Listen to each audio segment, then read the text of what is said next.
I agree with Alan Bean that the primary issue in NASA has always been safety, and the shuttle is designed with that thought in mind. The exact cause of of the disaster today has yet to be determined. It's necessary to keep moving forward, and I don't believe that we've compromised safety in any way at the present pace. The shuttle program has been set up, and the manufacturing facilities and launch facilities have been constructed with the schedule in mind as we proceeded forward, and I think they're adequate to do that. Astronaut Alan Bean, what about this report today? We're talking about safety and whether the pressure on NASA to get these launches, particularly after they've been delayed a time or two, up there and out there and move on to the next one. When you were an astronaut, if someone had told you that there were icicles forming on the bottom of the spaceship, as happened this morning, would you have been concerned about that, even if NASA said, well, we've looked it over and we've delayed for 2 hours? Would that have been of concern to you? If someone mentioned it, I would say to myself, I wonder what having icicles on there means. And I would say, I know that back in Launch Control Center, they're checking with the experts on icicles, if you will, to see what he thinks, or the team that's concerned with temperature or the environment around the spacecraft and the booster. And I would feel confident if they came back to me and said, icicles are okay, that they said that from a position of knowledge, testing, study. They didn't just look out the window and say, it ought to be okay, I think it's okay. They would have had data to prove it's okay, or they wouldn't have gone. They'd have said, let's don't go, we'll do some testing and go some other day.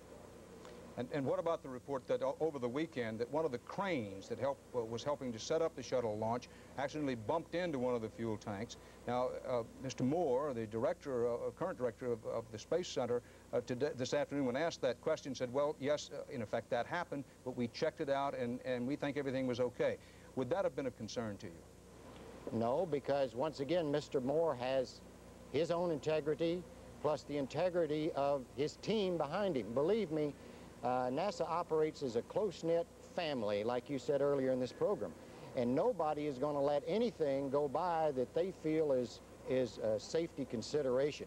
Things that have bitten us before in the space program are things that we didn't know. We thought we knew, and then they were wrong. We've never had a failure that I know of in the space program where people stood up and said, this needs to be fixed, it's going to be a failure later on, something's going to break, this is going to blow up. If they ever say that, we go study the problem and we solve it, and we make sure finally that everybody agrees it's safe. So if you take a look back in the history of the space program, you'll find that things that have hurt us in the past have been things that we all agreed were okay, and we found out later we'd made a mistake. So I feel that that's what's going to happen here, that it's not going to be something anybody knows about at this moment. Congressman Dimely, what about this business of allowing civilians, politicians, school teachers, and journalists? School teacher Krista McAuliffe, we all admire her, we all thrilled with her when she was chosen. But as we step back and look at it, has that been premature, as former astronaut Frank Borman suggested at one time today?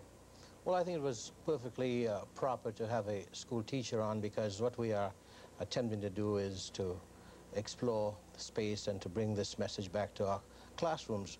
The whole question of whether politicians ought to go reminds me very much of the media hype we witnessed for the Super Bowl.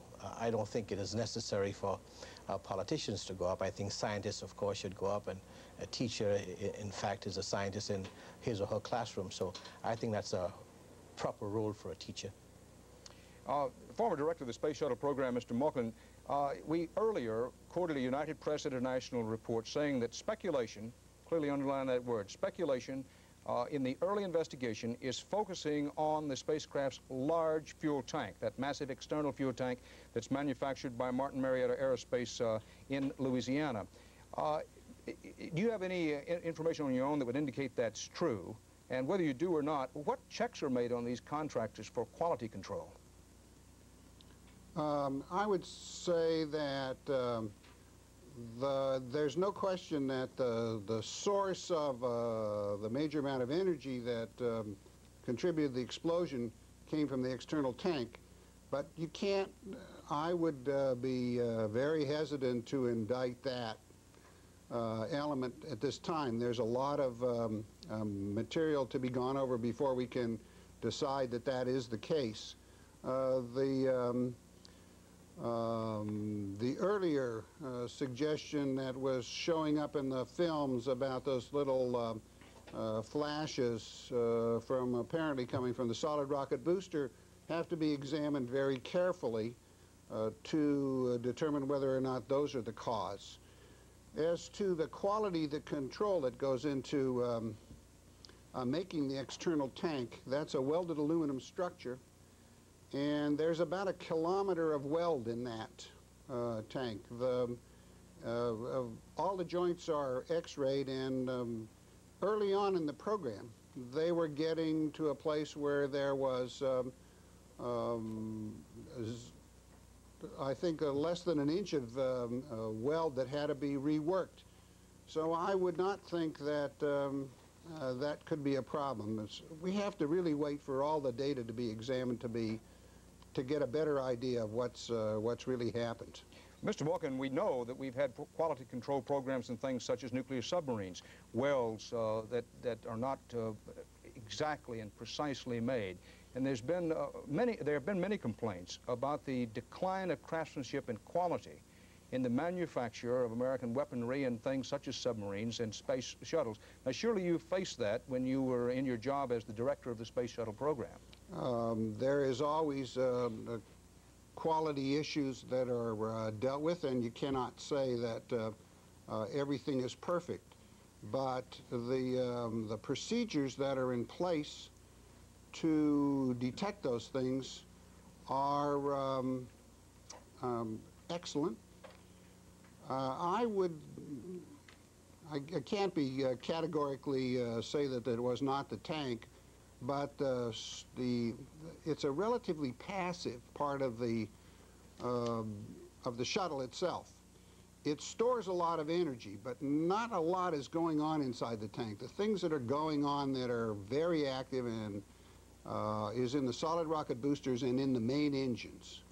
And so that's a place that everything will be examined. That's one of the places that I'm sure will be examined very carefully. Alan Bean, when astronauts get together to talk, do they discuss the possibility that someone who made a weld, or someone who put a bolt in place might have been out late the night before, or might have been somebody's brother-in-law and got the job that way? Surely that must be a real and present fear with the astronauts.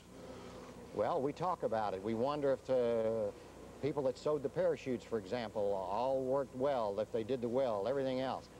And NASA managers, like Mr. Malkin talked about it, they know that too. They know people do have off days.